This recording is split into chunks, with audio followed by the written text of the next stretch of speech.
Hey guys, it's Chelsea from Stage Right Secrets, and I am here with Dianna Corcoran. How are you? I'm wonderful. Thank you for having me. Of course, of course. Thank you for being here so early. And Dianna actually just performed a song for us, and it's insane. Like, how do you find it hard to? Because I know like One Direction and Ed Sheeran, they sing in American accents.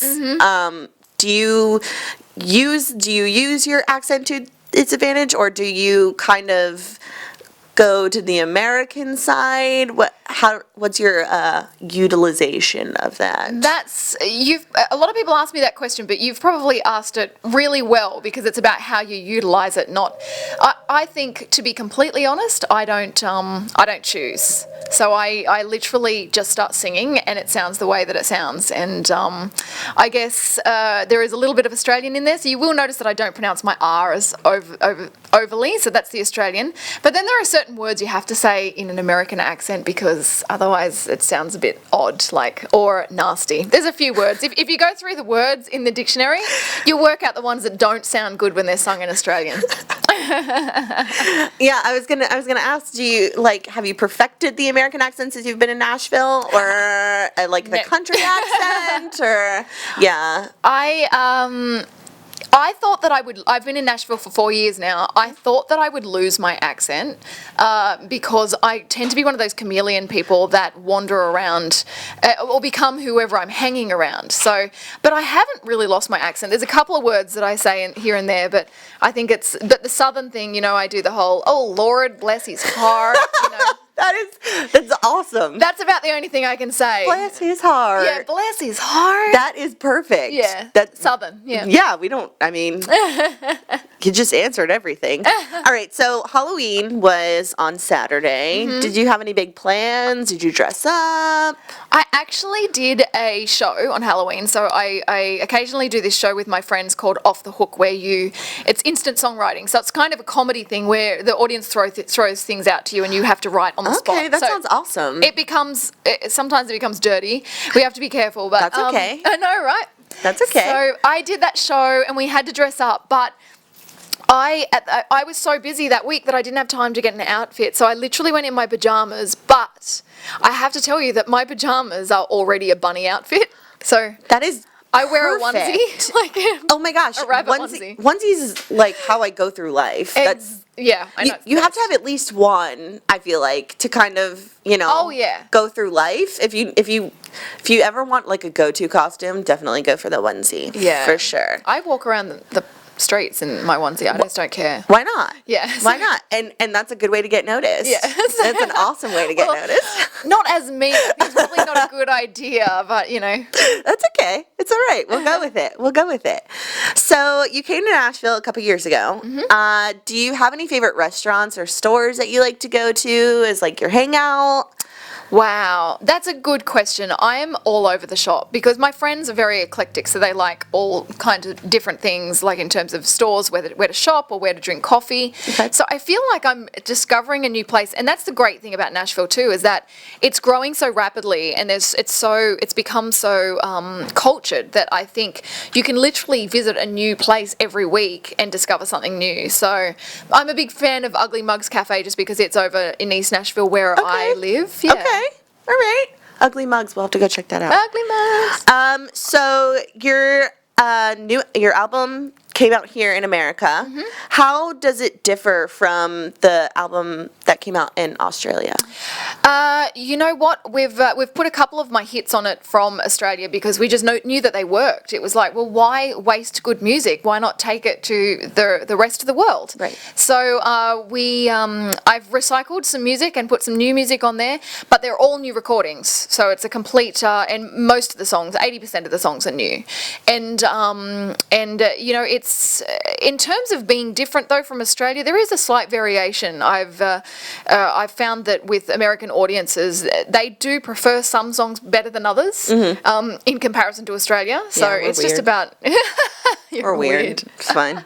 We're weird. Well, I believe you, you see. When I sing to people and they go, that song's good, I'm like, you know what? I believe the Americans, so let me just release that one as a single. Yeah. There you go. That's perfect.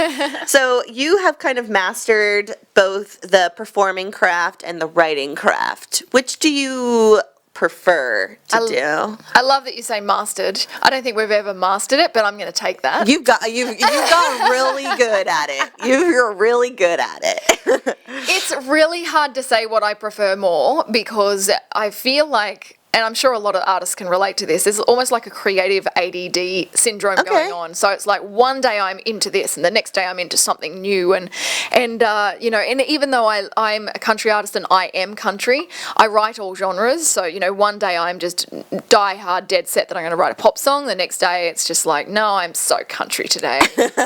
I'm telling my story. So I am a little bit all over the place, and I enjoy singing to the people and being able to communicate with the audience, so that's good. Where did you, being in Australia, how did you kind of become the country artist that you are today? I don't even know.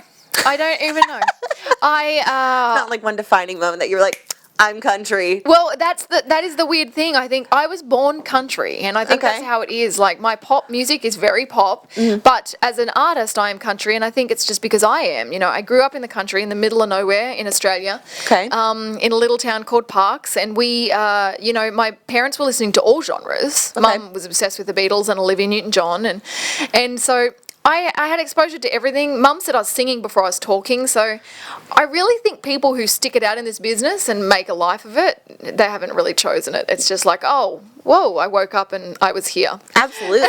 Absolutely. And she works it, so. Okay, so when you realized you were going to come to America, what food were you so excited to try? That's hard because Australia and America really do share in a lot of the foods. Yeah, I think so. Like, there's not a real lot of difference, except Australia is renowned for having wonderful food, though. So I have missed the food, but Nashville has definitely been coming to the party in terms of like upping their restaurants and food. And it's because of the diverse cultures that are moving in here. But I think when I first moved here, I was like, I put on 10 pounds within the first 4 weeks. You have to.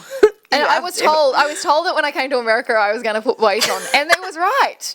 So, but I was okay with that. I'm obsessed with hot dogs. I mean, that's American. Really? I'm obsessed with hot dogs. That's a new one. I mean, it's terrible. But there's pizza. And I love pizza too. New York pizza. You can't go wrong. I like the Chicago style pizza. Oh, yes. And I had that for the first time over the summer, and I won't go back. I have to have like Chicago style pizza every single time. Oh, I'm just an any pizza person. Just put pizza, even if it's cheap and like tastes like plastic, I'll still just consume it. Can we be best friends? I know. Did we just become best friends? Yeah, totally. I think we did. We're going off to have pizza. See ya. Bye. All right. So this is a fan question that I kind of picked up over my interviewing time. If you were a tree, what would you want carved into your trunk? Oh, wow. Oh, crikey, that's a bloody hard one. What would I have carved into my trunk? First of all, please don't carve into my trunk. No. Don't hurt me, please. That is such a good one. I think there's a few great affirmations and positive sayings, you know, through the years that I've heard that I love. And one of them is pick a job that you love and never work a day in your life. So that's absolutely. one. Yeah, I think that's really beautiful. Totally. But there's a bunch, you know. We'll do this interview and then I'll go off and go, no, I should have said that. Dang it. Far more deep and emotive. You can just tweet it to us if you want. If you want to, you totally can.